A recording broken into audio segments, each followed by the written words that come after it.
আসসালামু আলাইকুম এভরিওয়ান, কেমন আছেন সবাই? আশা করি সবাই ভালো আছেন। আলহামদুলিল্লাহ, আমিও ভালো আছি। তো আজকে আপনাদের মধ্যে নিয়ে আসলাম আমি আবার একটা নতুন রেসিপি। অনেক দিন পরে মনে হলো যে রেসিপিটা আসলে দেওয়াই দরকার। তো এই যে এখানে আমি নিয়ে এসেছি হচ্ছে ছুরি মাছ। ছুরি মাছ অনেকেই পছন্দ করে না, শুধুমাত্র রান্না ভালো করে করতে পারে না বলে অনেকে বলে এই মাছটা মজা নেই। আসলে কিন্তু এই মাছটা অনেক বেশি মজা। তো আমি এই মাছটা রান্না করার জন্য প্রথমে দিয়ে দিয়েছি পাতিলের তেল। তারপরে আমি তেলটা গরম হওয়ার পরে পেঁয়াজ কুচি, রসুন বাটা আর হচ্ছে একটুখানি জিরা বাটা আমি দিয়েছি। আমার কাছে সব যে কোনো মাছ অথবা গোস্তের মধ্যে জিরা বাটাটা দিলে আমার কাছে মনে হয় তরকারির টেস্টটাই আলাদা হয়। তো তো এই যে আমি মশলাগুলো ভালো করে একদম ভেজে নিচ্ছি।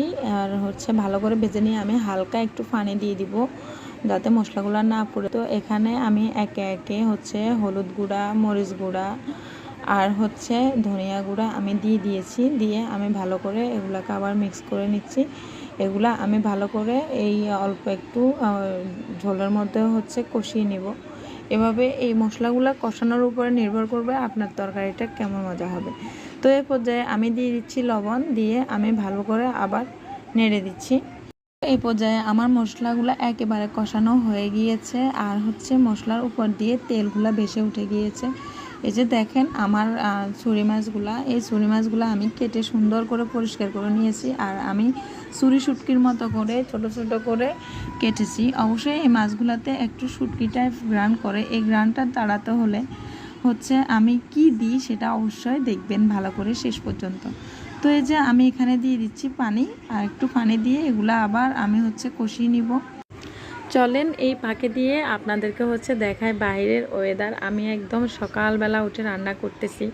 এই যে দেখেন বাইরে কোনো মানুষ নাই, খুবই সুন্দর স্নিগ্ধ এবং ঠান্ডা হয়ে আছে পুরো শহরটা। যাই হোক আলহামদুলিল্লাহ। তো এই যে আমার এদিক দিয়ে হচ্ছে এগুলা কষানো হয়ে গিয়েছে। আমি হচ্ছে এই পর্যায়ে দিয়ে দিচ্ছি মাছগুলা দিয়ে আমি ভালো করে একটু নেড়ে দিচ্ছি। এগুলা বেশি আবার নাড়া যাবে না, নাড়লে আবার ভেঙে যেতে পারে। ভেঙে গেলে কিন্তু এই মাছ খেতে আরও বেশি খারাপ লাগে, কাঁটা বের হয়ে যায়।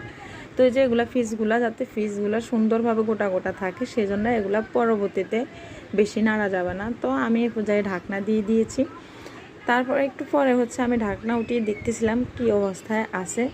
তো এই যে আমার এগুলা কষানো হয়ে গেছে আর হচ্ছে তেল উঠে আসতেছে, পানিগুলো শুকিয়ে যাচ্ছে। আমি আমার বাচ্চাদের জন্য কয়টা আলু দিয়ে দিয়েছি। তবে বাচ্চাদের জন্য হলো আলু আমারও খুব পছন্দের, আমার কাছে ভালো লাগে। যে কোনো তরকারির সাথে আমি 2-1টা আলু দিয়ে থাকি, যেহেতু বাচ্চাও খায়, আমি নিজেও পছন্দ করি।